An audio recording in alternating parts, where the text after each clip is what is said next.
So, today we are going to study the poem Where the Mind is Without Fear by Rabindranath Tagore.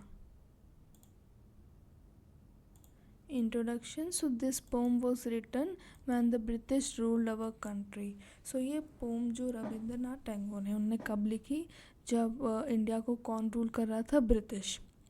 We were slaves to a foreign power. So हम किसके गुलाम थे? British के. Rabindranath Tagore, the great Indian nationalist and visionary, wanted India to awaken to a bright dawn of freedom from slavery and our own mental chains.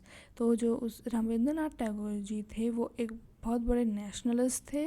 जो nationalist वो होते हैं जो country के हित में सोचते हैं, और वो विजनरी थे जो चाहते थे कि जो इंडिया है वो फ्रीडम उसे मिले और हम अपने जो मेंटल चेंज हैं ब्रिटिश से भी हमें आज़ाद हों, उनके रूल से भी, एज़ वेल एज़ हमारी जो ओन मेंटल चेंज बनी है, हमारे बीच में जो डिविजन्स बने हैं कास्ट से रिलेटेड, रिलीजन और रेस से रिलेटेड, वो भी ख़त्म हो.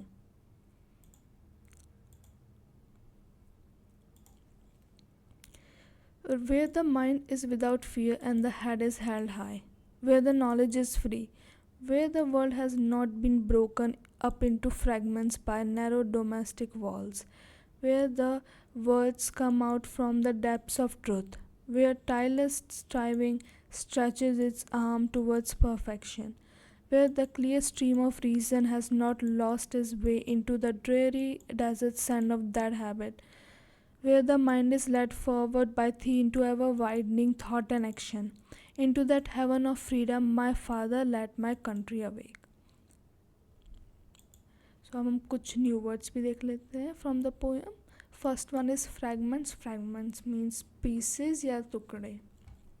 डोमेस्टिक, सो जो फैमिली से रिलेटेड है, और जैसे कि कंट्री के लेवल पे देखें तो जो हमारी होम कंट्री है इंडिया से रिलेटेड, उसे हम कहते हैं डोमेस्टिक. टायरलेस स्ट्राइविंग मतलब कि कंटिन्यूअस मेहनत करना. ड्रेरी मतलब डल. दैट हैबिट पोएट ने बताया है जो हमारे ट्रेडिशनल रिचुअल्स और कस्टम्स हैं जो हार्मफुल है, स्पेशली जो हमारे लिए ही हानिकारक है, उन्हें डैड हैबिट का है. एवर वाइडनिंग मतलब कि हमेशा बढ़ते रहना. एवर मीनिंग मतलब हमेशा, एटर्नली. थी जो होता है वो एक ओल्ड फैशन पोइटिक वर्ड होता है जिसका मतलब यू होता है, और ये फॉर्मल और रिलीजियस कंटेक्स्ट में यूज़ करते हैं कि पोएम्स और प्रेयर्स में खास कर की, जिससे हम रिस्पेक्ट देते हैं किसी को.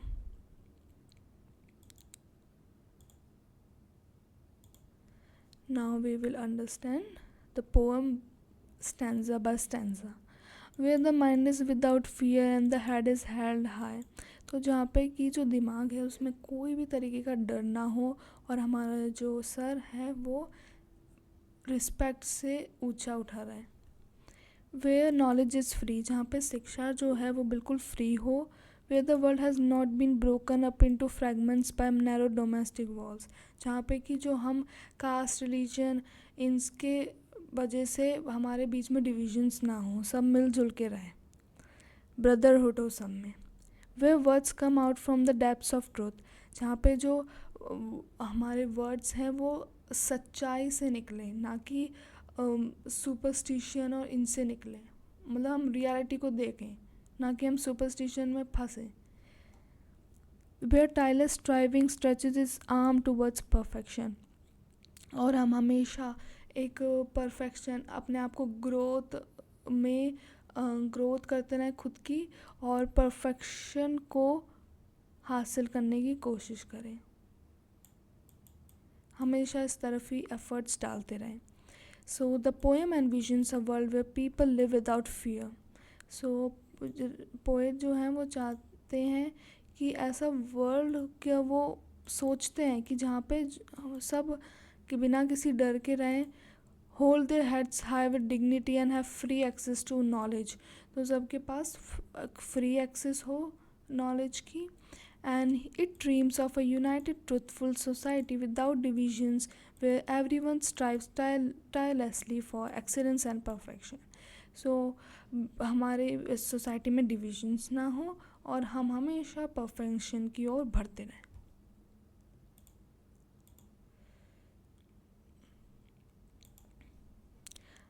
Dreary desert sand of that habits. So हम इससे भी ब्रेक फ्री हो जाए. दैट हैबिट्स मतलब कि जो हमारे ट्रेडिशंस हैं, सुपरस्टिशंस हैं, उनसे भी हम ब्रेक फ्री हो जाए. Where the mind is led forward by thee. तो हमारा जो दिमाग है वो किसे कौन गाइड करे. थी यहाँ पे गॉड को बोला है.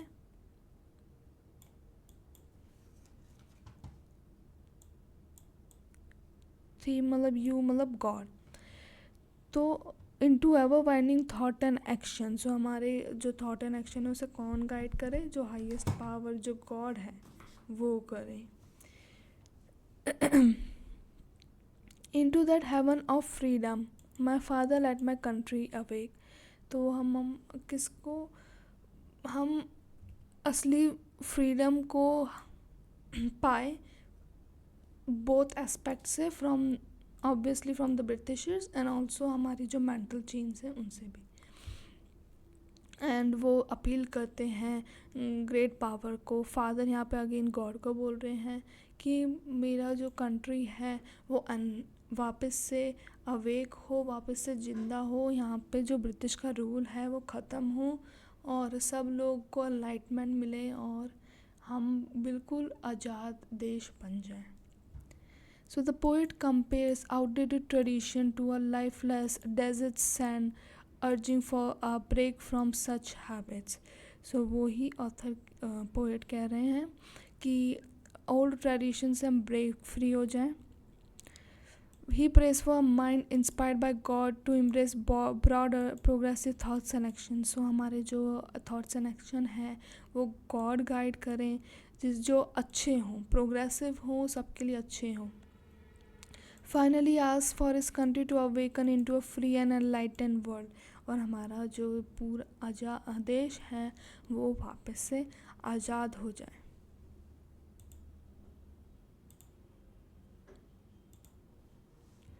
So let's go over to some literary devices from the poem. First one is a metaphor. So metaphor जब हम दो objects या persons के बीच में difference करते हैं without the use of the words like and as we do in the simile. So हम simile में जैसे like and as का यूज़ करते हैं ना compare करने के लिए. So वैसा हम metaphor में नहीं करते, हम direct कंपैरिजन करते हैं. For example narrow domestic walls barriers के लिए यूज़ किया गया है. Clear stream of reason mind के लिए यूज़ करा है जहाँ पे हम रीज़न को महत्व दें ना कि सुपरस्टिशंस को. एंड ड्रेरी डेजर्ट किसको बता रहे हैं, सुपरस्टिशंस को. सो डायरेक्ट कंपैरिजन हुआ है डेजर्ट का किससे, सुपरस्टिशन से. नेक्स्ट है एलिट्रेशन. सो एलिट्रेशन जो सेम वर्ड या साउंड का रिपीट हो रहा है लाइन में और एडजेसेंट वर्ड्स में 2 to 3 टाइम्स, उसे हम एलिट्रेशन कहते हैं. For example where the mind is without fear. So यहाँ पे WW रिपीट हो रहा है. Head is held high, HH repeat हो रहा है. Not been broken BB repeat हो रहा है. स्ट्राइविंग स्ट्रेचेस SS रिपीट हो रहा है. Dreary desert sand of that habits DD repeat हो रहा है. Last one is symbolism. So poet जो है वो बहुत सारे सिम्बल्स यूज़ किए हैं पोएम में जहाँ पे कि उन्होंने मतलब डायरेक्ट वर्ड्स नहीं बोले कि और दूसरे वर्ड्स को यूज़ किया as a symbol. So depth of truth, narrow domestic walls barriers के लिए यूज़ किया है. क्लियर स्ट्रीम ऑफ रीज़न करें इसके लिए यूज़ किया गया है.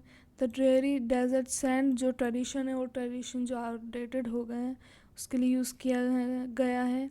एंड हेवन ऑफ फ्रीडम मतलब कि एक एनलाइटन वर्ल्ड, इसके लिए ही स्वर्ग को सिंबल बता के यूज़ किया गया है. एंड राइमिंग स्कीम क्या है, पोएम जो है वो फ्री वर्ड्स में लिखी गई है जब कोई राइमिंग स्कीम नहीं होती तो हम क्या बोलते हैं, पोएम कैसे लिखी गई है, फ्री वर्स में, मतलब कि पोएट ने कोई भी राइमिंग का यूज़ नहीं किया सेंटेंसेस के लास्ट में.